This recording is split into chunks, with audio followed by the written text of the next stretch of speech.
Hello dear नॉर्सेट aspirants, मैं तरुण सैनी आप सबका स्वागत करता हूं टीएसएल में।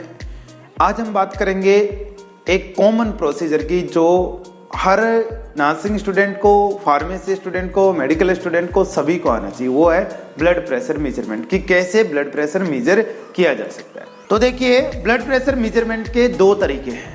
एक इन्वेजिव ब्लड प्रेशर मेजरमेंट जिसको हमने बोला है IBP, और एक है non invasive blood pressure measurement जिसको बोला है NIBP, non invasive blood pressure. नाम से पता लग रहा है इन्वेजिव ब्लड प्रेशर के अंदर हमें कुछ न कुछ बॉडी के इनसाइड जाना पड़ेगा और हमें कुछ पंक्चर करना पड़ेगा। तो इसके अंदर क्या करते हैं, हम आर्टीरियल कैनुला के हेल्प से रेडियल आर्टरी को पंक्चर करते हैं और उसको कार्डियक मॉनिटर के साथ अटैच करते हैं, और तब जाके जो ब्लड प्रेशर आता है उसको हम बोलते हैं इन्वेजिव ब्लड प्रेशर।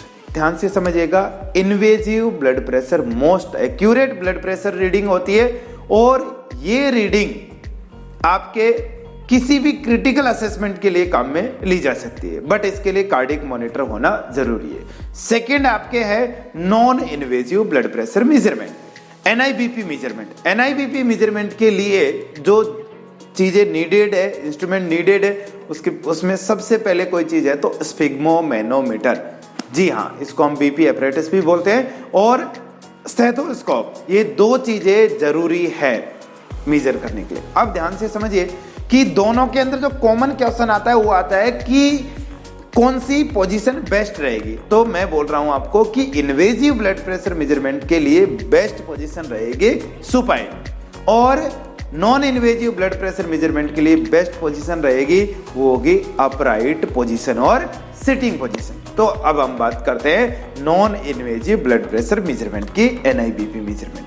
ध्यान से समझिएगा, मैंने बोला कि इंस्ट्रूमेंट काम में लेंगे स्फिग्मोमेनोमीटर, बोले तो BP एपरेटस। अब ये BP एपरेटस यदि दो तरीके का हो सकता है, यदि ये ओनली एयर की हेल्प लेके ही ब्लड प्रेशर मेजर करता है तो हम इसको बोलेंगे एनेरोइड मैनोमीटर। ध्यान से समझिएगा, एनेरोइड, ANEROID, एनेरोइड मैनोमीटर। और दूसरा है जो मरकरी की हेल्प से ब्लड प्रेशर मेजर करता है, उसको हम बोलेंगे मरकरी स्फिग्मोमेनोमीटर। अब हम और बात करते हैं कि NIBP मेजरमेंट कैसे आपको मेजर करना है, क्या उसके स्टेप होंगे उसके रिगार्डिंग। तो पहली बात जो ध्यान रखना है कि जब भी NIBP मेजर हो रहा है तो एक चीज आप ध्यान से समझे कि यदि पेशेंट कोई भी ऐसी फिजिकल और मेंटल एक्टिविटीज में इन्वॉल्व है जिसके अंदर उसको फिजिकल और मेंटल स्ट्रेस पड़ा है, तो आप 20 से 30 मिनट पहले पेशेंट को रेस्ट कराएंगे, उसके बाद आप ब्लड प्रेशर मेजर करेंगे। तो कुछ स्टेप्स की तरफ चलते हैं, क्या होगा। तो देखिए, सबसे पहले आप पेशेंट को यदि अलाउ है या पेशेंट अडॉप्ट कर सकता है तो अपराइट पोजीशन के अंदर हम पेशेंट को रखेंगे, और उसमें पेशेंट के BP एपरेटस से BP कफ अप्लाई कर देंगे उसके आर्म पे, और जो आर्म पे BP कफ अप्लाई करेंगे, ध्यान से समझिएगा, वो एक्रोमियन प्रोसेस ऑफ स्कैपुला से ओलेक्रेनोन प्रोसेस ऑफ अल्ना के मिड पॉइंट में हम अप्लाई करेंगे। और इसके बाद अप्लाई करने के बाद हम क्या करेंगे, सेकेंड पॉइंट पे आ जाएंगे। हाँ जी, तो एक चीज आपको क्लियर कट इंश्योर करनी पड़ेगी सेकेंड पॉइंट में कि BP एपरेटस का लेवल और BP एपरेटस का जो स्केल है उसमें 0 लेवल, और पेशेंट की आर्म की पोजीशन को इस लेवल पे रखेंगे कि तीनों की लेवल एक जगह आ जाए। एक जगह आने का मतलब है 5th इंटरकोस्टल स्पेस का लेवल जो है वो होना चाहिए। अब 5th इंटरकोस्टल स्पेस पे कौन सा लेवल होगा, अपेक्स ऑफ हार्ट। तो आपको देखिए, अपेक्स ऑफ हार्ट के लेवल पे होना चाहिए क्या, BP apparatus 0 level and arm position. अब ये हो गया, उसके आगे की बात करते हैं स्टेप थर्ड की ओर। स्टेप थर्ड में हम इन्फ्लेट करेंगे ब्लैडर और BP कफ को, वॉल को टाइट करेंगे, पहले जो वाल्व लगाया वो 1 वे, फिर हम उसको इन्फ्लेट करेंगे। इन्फ्लेट करेंगे तो आपको पता है कि जैसे जैसे आर्म के ऊपर प्रेशर लगने लगेगा, ये प्रेशर आपको स्फिग्मोमेनोमीटर के स्केल में दिखने लगेगा। जब मरकरी उसमें असेंड होने लगेगी, उसी टाइम आपको रेडियल पल्स भी पैल्पेट करते रहना है। और आप देखेंगे कि जैसे जैसे प्रेशर हम इंक्रीज करते जा रहे हैं, आर्म के ऊपर भी जोर से प्रेशर लगता रहेगा, और जिसकी वजह से आर्टरी कंप्रेस होने लगेगी, उधर पल्स वीक आने लगेगी, रेडियल पल्स। और एक टाइम ऐसा आएगा जिसमें जाके ये रेडियल पल्स जो आपको फील हो रही है व्हाइल इन्फ्लेटिंग द बीपी कफ, ये डिसअपीयर हो जाएगी। ध्यान से समझिएगा, मार्कर पेन से बीपी एपरेटस के स्केल पे इसको मार्क कर दीजिए, क्योंकि इसी पॉइंट को हम सिस्टोलिक पॉइंट बोलेंगे आगे जाके। तो ये आपका सिस्टोलिक पॉइंट आइडेंटिफाई हो गया। नेक्स्ट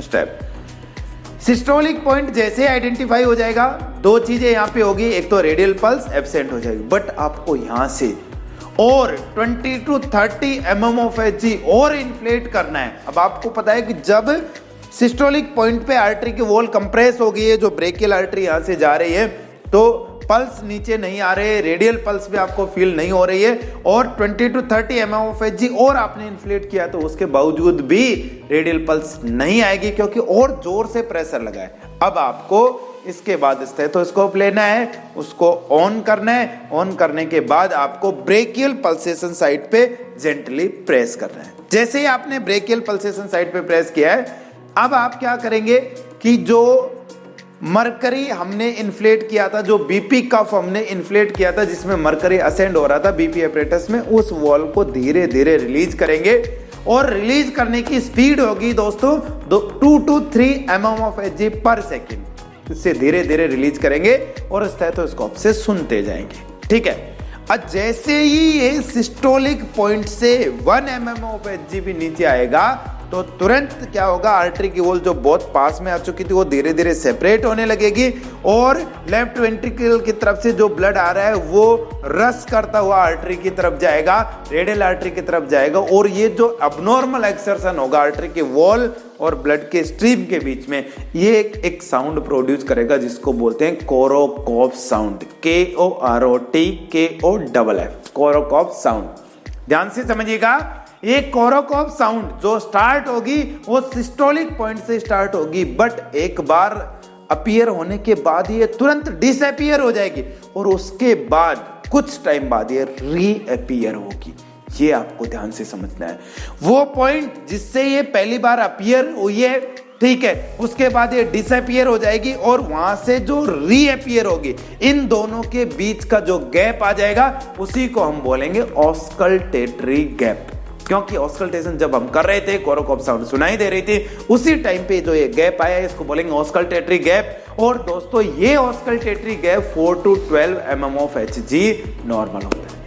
तो एक क्वेश्चन यहां पे बनता है, आपको नोट करना चाहिए कि जब हम सिस्टोलिक पॉइंट से 20 to 30 mm ऑफ Hg और इंक्रीज कर रहे हैं और इन्फ्लेट कर रहे हैं बीपी कप को, क्यों कर रहे हैं, to identify the auscultatory gap.